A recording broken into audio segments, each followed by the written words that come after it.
Opponent yet, the heavyweight champion of Zambia, Mike Simuwelu.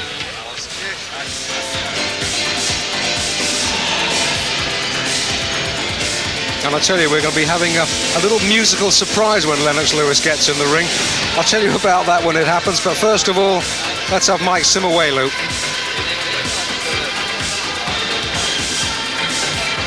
He's a tough man, this Simuwelu. When you get a look at him, you'll see what I mean. Absolutely square. Looks as though he's been carved out of granite. I actually know Mike Simuwelu personally. He used to train in the same gymnasium when he was in London. And he's a tough character. This won't be no easy knockover job for Lennox Lewis, I don't think. Just a smidgen under 16 stone 6. And not a bad record. Look at that. 20 fights, 17 of them won. And of those 17 wins, 16 of them inside the distance, and that marks him out as a man with a formidable punch. He used to train at the Royal Oak once and used to spar with Gary Mason and Frank Bruno and people. So he's been in with some big guys and some quality stuff as well, so I don't think he's going to be in awe of Lennox Lewis' reputation. Interestingly enough, back in August of '88, he fought Proud Kilimanjaro and lost to him on a count-out in 11 rounds. Proud Kilimanjaro should have been a Lennox Lewis opponent not so very long ago, but controversially refused to reveal the results of an AIDS test, and so Kilimanjaro sloped off back to Africa. We have not seen him since. Let's take a look at Lennox Lewis now. And the music. Now this is Lennox Lewis's own personal theme song. It's called I'm on a Mission. Lennox wrote it himself with Smiley Culture. And if you all like it, and if you want to hear it, and rush into your record shops and say, I want to buy I'm on a Mission by Lennox Lewis with Smiley Culture, well, tough, because it's not out anywhere yet, but if enough people ask for it, then I'm told that it will be released. Time alone will tell. I'm also told Lennox Lewis is going to get into the ring miming his song, but I believe that. I want to see it, to be honest. How can you mime a song with a mouthful of gum shield? Not an easy task. I think Lennox is waiting for his musical cue. Lennox is a cool character by all accounts, and it wouldn't surprise me if he's counting down the band. The applause tells you that the man is ready. His own orchestra. Frank Maloney in the glasses, his manager leading him in, trainer John Davenport, and, well, a perfect record. 8 fights, 8 wins, 7 stoppages. Enjoying slight weight advantage, £3, but when you're talking about men of 16 stone plus, £3 is really neither here nor there. The Union flag, the maple leaf flag.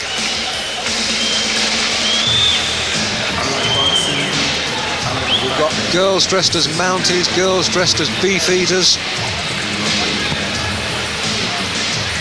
We've got everything, and we've got Lennox Lewis. All adds to the atmosphere. Commonwealth gold medalist. And already becoming a very, very popular figure in British rings.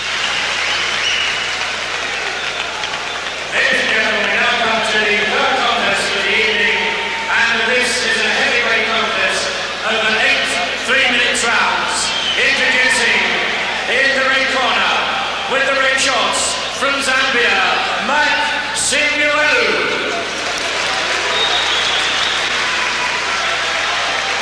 And his opponent in the blue corner with the white shorts from Crayford, Lennox Lewis.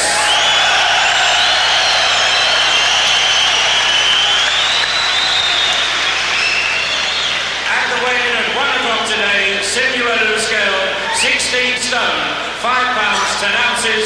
Lennox Lewis, 16 stone, 9.5 pounds. Your referee for this contest is Roy Francis and your timekeeper, Ray Rice. Big men, very big. And Lennox Lewis just gathering his concentration. He's a couple of big boys. And Simuwelu can punch. We saw Lennox Lewis up against Noel Corliss. Corliss caught him with a corker of a right-hander in the first round. Lewis hardly blinked, but there's going to be another test of his chin tonight, I feel, Jim. I've got a lot of holding back anxieties about Lennox, but he's an Olympic champion, and now that Mike Tyson's off the scene, the world title could be a lot nearer to him than maybe everyone thought a little while ago. Do you reckon he's as good as they say? He's got to be Olympic champion. Says it all. Yeah, bad fighters don't win world titles. Bad fighters don't win Olympic gold medals either. Round one. Correct. But this should be a good contest for Lennox. It'd be interesting to see how he shakes up because Mike's a strong man, very strong. And being African, he'll have plenty of guts. A real warrior, like they all are. Good right hand. Well, he caught Lewis with a shouting right-hander, and Lewis just, for a split second, the knees just twitched, but still there. He doesn't want to take too many of those, though. Oh, and a left hook has Simuwelu down, and the African won't want to take too many of them. That's Roy Francis picks up the count at 5. The count is at 8. And that's it. That's all over. A boomerang of a punch. Simuwelu, I think, felt that he had beaten the count, but the count was taking place no more than a yard from where Jim McDonnell and I are sitting ringside, and absolutely no doubts that the African did not make that count. Very impressive. Lennox had already shook him up, Dave, just before that, as you said, with a big right hand, and the combination of finishing was a big right hand followed by a jolting left hook. That was world class. And the official time, 58 seconds. No wonder Lennox Lewis smiles. He salutes our commentary position. A nod to Jim. The photographers gathering to take the photographs that you'll see on the back pages of your Sunday newspapers tomorrow. Very impressive. He just gets better and better and better. Let's take a look, Jim, at that knockdown again. What a good left-hander. Let's say Mike was already shook from a big right hand just earlier in that round, but that right hand, and there's the left hook. Bingo. And he's down. And that weren't rehearsed. Brilliant shot. Well, he'll be back in action at the Royal Albert Hall on May the 9th against an American opponent, will Lennox Lewis, and Frank Maloney just wants to keep him busy, work him up, and I don't doubt that we'll see him fighting for some sort of title at the end of 1990. Might be worth going out buying that record. Yeah. Let's give the record another plug. I'm on a mission with Smiley Culture. I think that'll sell quite well. After that explosive action, we're going to take another short pause. Don't go too far away. We'll be right back with you here ringside at the Albert Hall.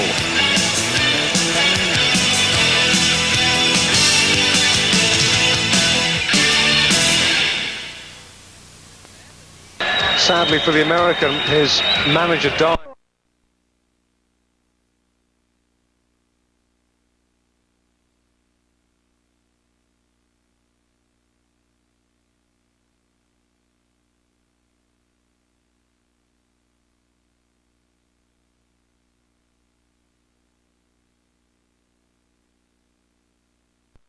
The opportunity, I thought he fought a lot too tentatively in lone Harold Letterman and George DeGabriel.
So as you look...